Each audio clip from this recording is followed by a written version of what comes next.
Hi, YouTube family. It's I, Sanika. Oh my goodness. I've missed y'all so much, but I've just been tired. I'll be honest. But I told y'all that my next update would be after my appointment. So, I am 11 weeks and 1 day. 11 weeks. Oh my goodness. I was just happy to make it past 10.5, like 10.6.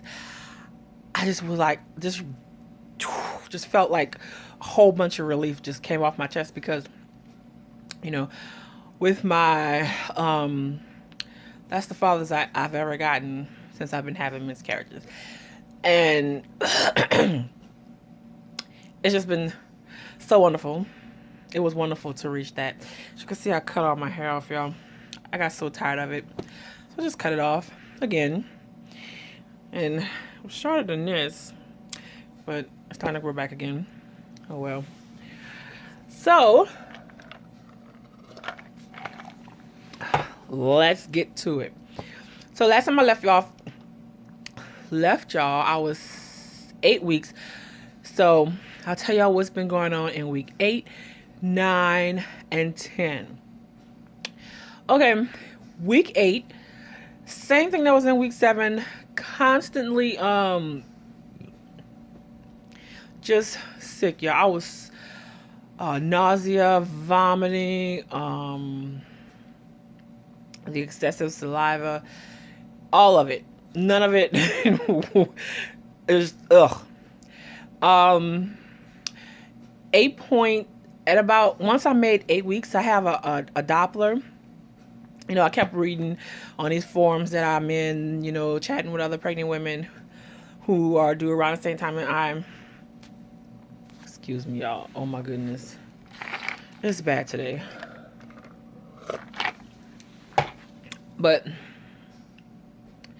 so I have a Doppler that I've been having for a long time. And I started using it when I made 8 weeks. Never heard nothing. Nothing.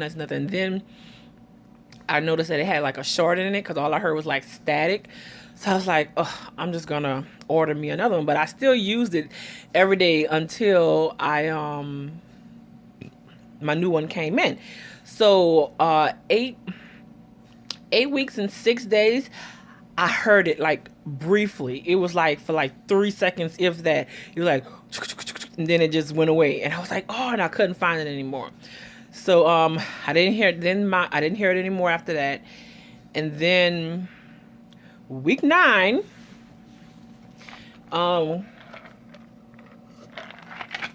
first just let me say, y'all, when I made 9 weeks, it was like all my symptoms went away. I kind of panicked, but I didn't, I kind of panicked, not real. I mean, I didn't have any nausea. I had got my appetite back. It was like I was eating. I was hungry all the time. And I was like, oh my goodness, 9 weeks is like awesome. I still had the excessive saliva. So, and 9 weeks and 2 days, my new Doppler came in, which is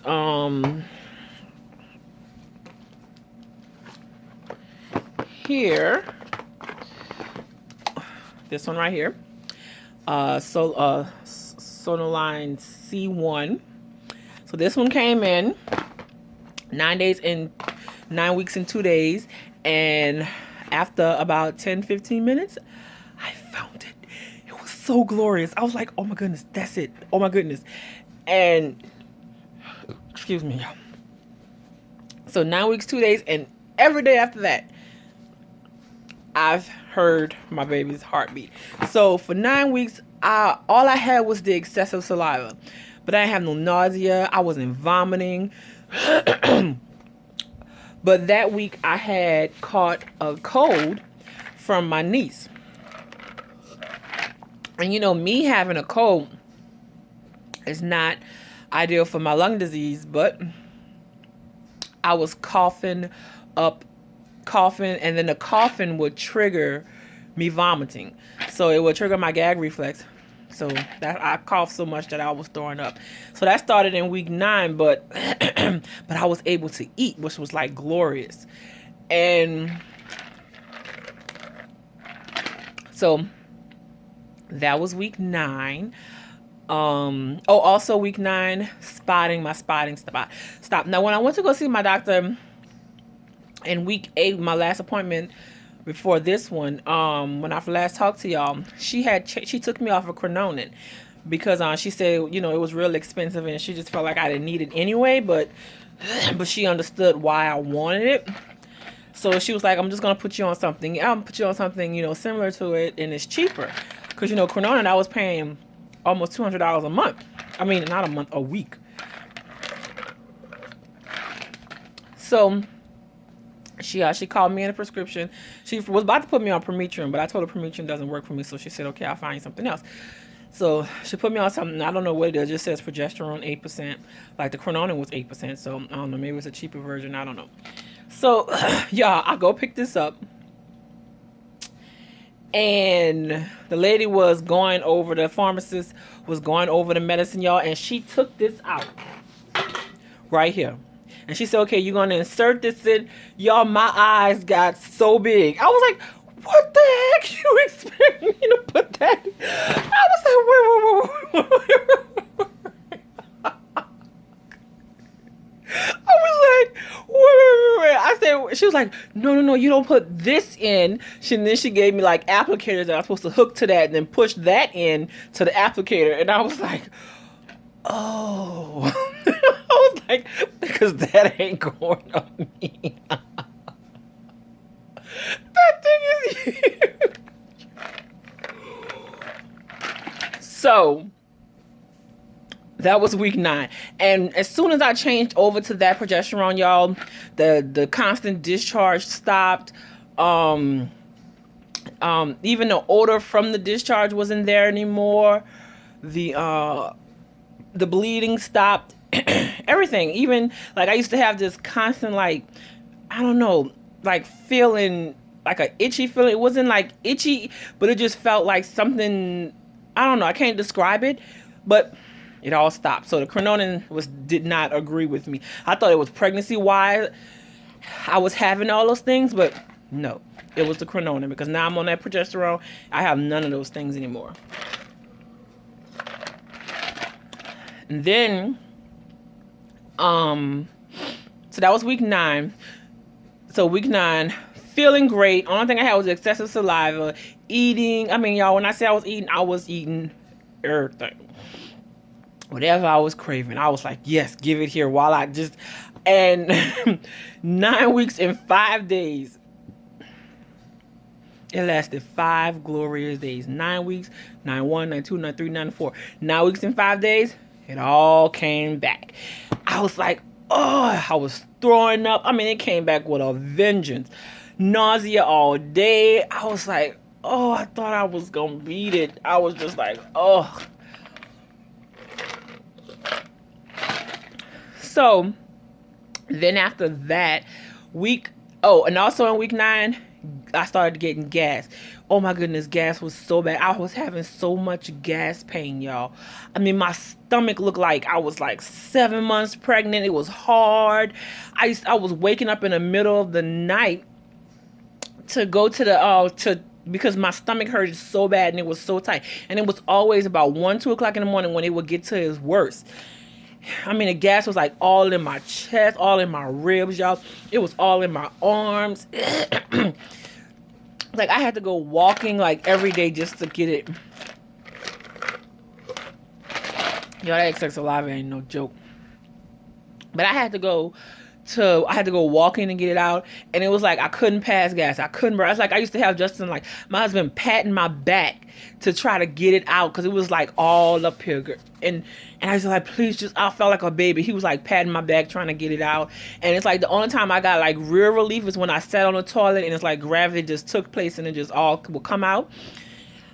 Oh my goodness, painful. 9 weeks. Yeah, the gas got me. I don't know if because I was finally eating and then my stomach it wasn't agreeing with it.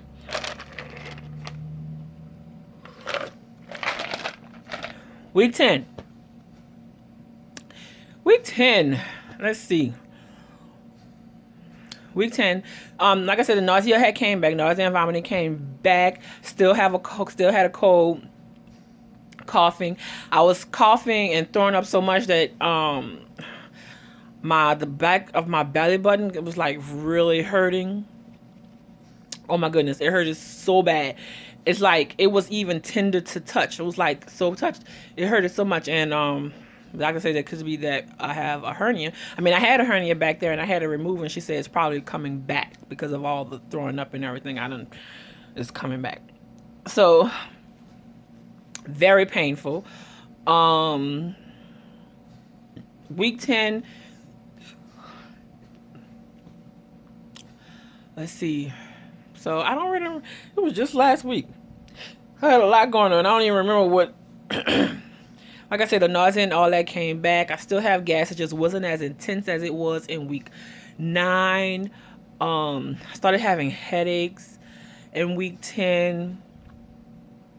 That's all I can remember right now as far as week 10. Nothing eventful happened. But I do remember week 10. I was doing laundry, which reminds me to go put the white clothes in the dryer. But I was doing laundry, and I felt like this thick stuff coming out of me. I don't know. It felt like maybe a clot. And I was just like, and it was coming out of me like really, really slow. And I was like, what the heck is that? So when I went to the bathroom to check my underwear, all I saw was the progesterone cream. So I was like, why did it feel like that coming out of me? So I used the bathroom, and when I wiped, y'all, it was a glob of EWCM. It was a glob of egg white mucus, and it was just like this long, thick. I'd never seen anything like this in my life. A long, thick glob of it, and I was like, where the heck did that come from? So I was asking some of my online friends, and they were saying that it could have been part of my mucus plug that came out. And I was like, my mucus plug, but it was like, don't worry, because when it comes out this early, it regenerates itself. And so when I went to my my doctor, let's see, had an appointment Monday, and I was 10 weeks and 6 days. And I had to do my 3-hour glucose test. Boo. Did my 3-hour glucose test. Ugh, I'm so tongue-tied because of all this saliva in my mouth. Did my 3-hour glucose test. First, they do a fasting, and anything over 105, is considered abnormal. And mine was 101. That was fasting. Then you come back, you drink. Then they give you the stuff to drink. And then you go and wait an hour. And then that test, anything over 190 is abnormal. Guess what my number was? 191. I was like, 1 point? So mad at myself. So then the next was the 2-hour test. Anything over 165. Guess what mine was? 195. 30 points. Like, seriously? And then the 3-hour, anything over 145. Guess what mine was? 165. So, I failed that completely. So, after I failed, they told me, I have to take a gestational diabetes educational class this Friday. And they gave me a glucose monitor to monitor myself. I have to prick myself 4 times a day, fasting, and after every hour, an hour after every meal. And then I have to download and print out the sheets of what my numbers is and bring it to every appointment. I don't know. It's kind of weird. So, where was I? Yes. So that Monday just passed. I went ahead and went to my appointment, and My appointment was, I did my glucose test, and then I had to go to see my MFM. And they put me straight in ultrasound. I went and got an ultrasound, and let me show you the baby. Look at it. Oh my goodness, y'all should have saw it. It was wiggling and kicking his hands and his feet, and then it turned over. It was awesome. My husband was there, and he was just like amazed. He's like, "Oh my goodness, it's moving!" And it was like it was trying to hit the probe because it didn't want it on, and it was like, "Get off me!" It was just so adorable. And then so then she told me that she found 2 OBs that I had to choose from, and I chose Dr. Hudson because I went online looking at all his reviews and asked opinions, and all his feedback came back good. The other lady, she just became a gynecologist, like she just like 3 years now, and she had 3 reviews, and one of them was bad, and it was something about she diagnosed somebody, a pregnant lady, as one thing, and that's not what she had. And so I was like, well, she is new, so so I went to Dr. Hudson, and he's been a gynecologist for 30 years. I'll go with him. So went ahead and did that. They then they told me I have to also get a pulmonologist with that clinic. So I have to get a pulmonologist. I gotta get all this done all over again at this clinic, which is why I didn't want to go to a new clinic, but it is what it is. And then the next day I had to go see my rheumatologist, and they made me do I gave about 12. Oh, also Monday, I did my genetic testing, so I also did that. But I went to see my rheumatologist, and they took like 9 to 12 vials of blood from me. Like, seriously, I felt so drained. I was like, oh. And well, basically because I tested positive for ANA, some kind of autoimmune disease, and she said that they want to watch that because it could turn into lupus or anything like that, and so they have to keep an eye on me, and they also want to check for the me getting clots and everything because of my lung disease and pregnancy. It can cause clots, so they want to keep an eye on that. So I had to it was like a whole bunch of tests I had to go do. So once did that, and then today, yes, I had an appointment Monday, Tuesday, now Wednesday. Today I had to see nurse practitioner. They finally did my initial OB appointment because after all the time I've been sending MFM, so they finally did my OB appointment and just asking me a bunch of questions. And then I thought when she came, she had this little looked like a cell phone, like a flip phone, and a probe, and I thought she was just gonna listen to the heartbeat. I said, well, she's gonna listen to the baby heartbeat. No, it was a handheld ultrasound. And she when she said, well, because she said we usually don't listen to heartbeat till about 14 weeks, but she said, but we like to look at the baby around this time since we know we want the baby to get a heartbeat from the Doppler. So she went ahead and she put that thing on it, and you saw the baby. You saw Biscuit. Biscuit was, oh my goodness. At first he was just like chilling. I keep saying he, I know. Just like chilling and just laying there. And then she wiggled or she did something, and then he turned around. Biscuit turned around, and then he started kicking and stretching. Oh my goodness, his legs was so long. She said, oh my goodness, he has some long legs and some long arms. I said, oh my goodness. I'm running out of drink. he had some, and he was like, then he went from one side of my uterus to the other side, like he was trying to get comfortable. Then he could turn around one way and then turn around the other way, and it was just, oh my goodness, lovely. I was about to cry. I'm so serious. I didn't want her to take it off. She's let us sit there for a good 5 minutes, and we was just talking. I was like, oh my goodness, if my husband see this, he gonna go searching for see how much that thing costs. And she was like, oh my, she said this thing costs $10,000. I was like, ooh. I was like, oh my goodness, it looks like a phone.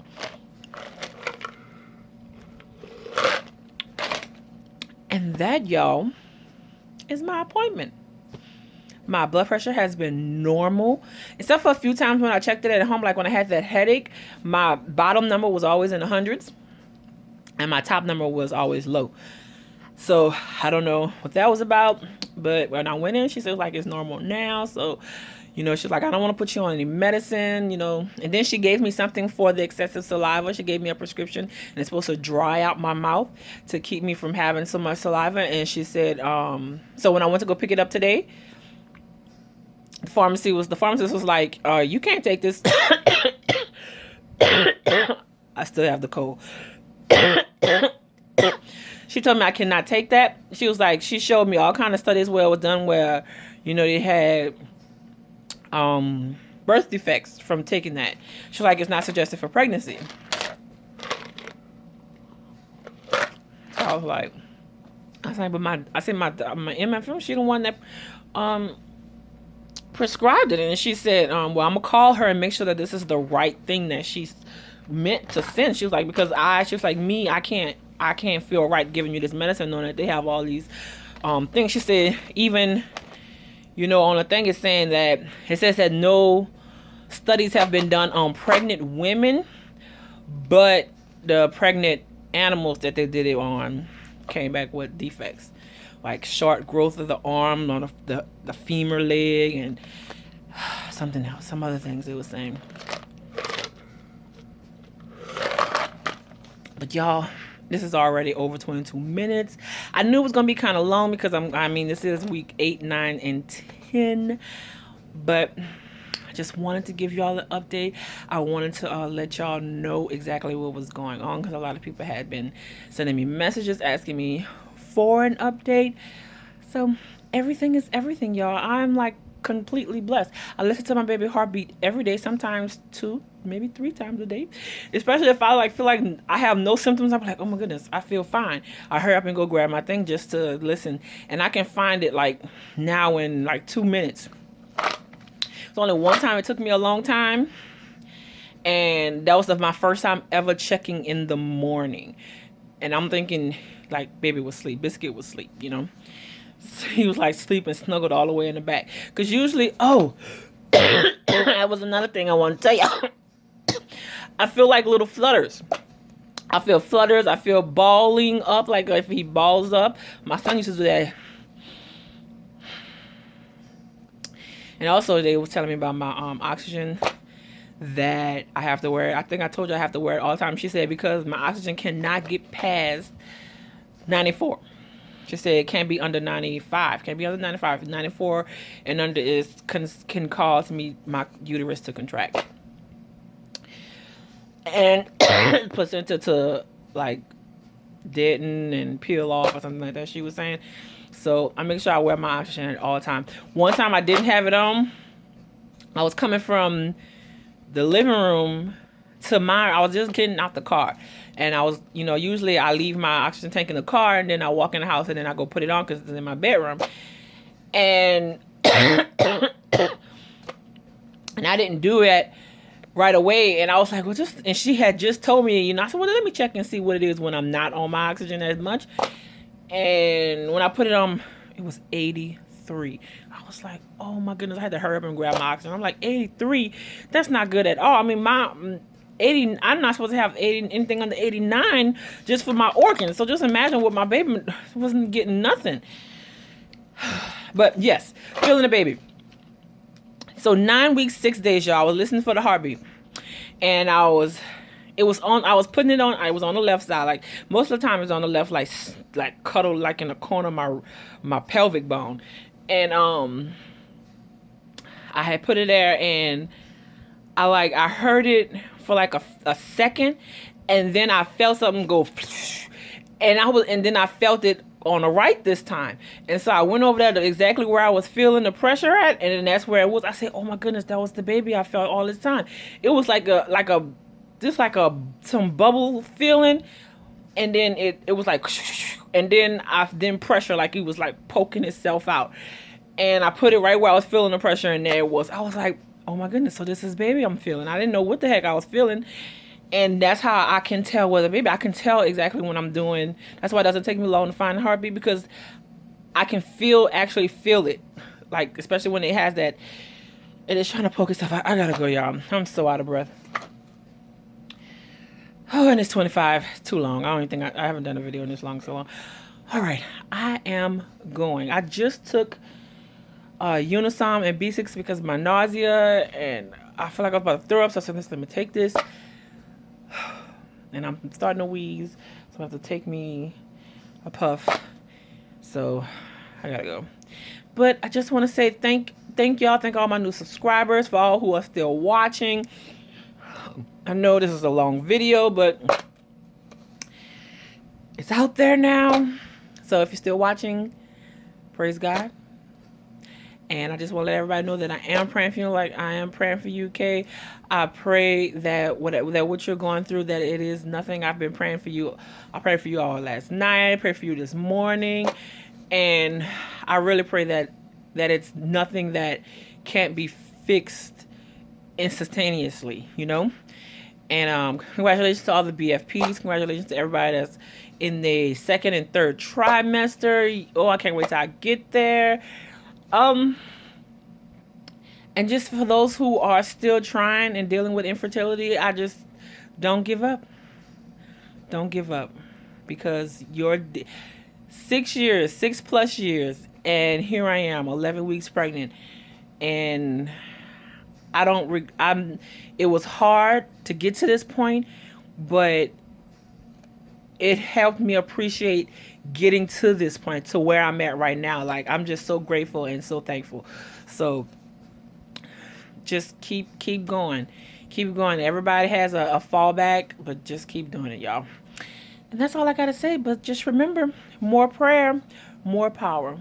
Little prayer, little power. No prayer, no power. Bye, y'all. Take care.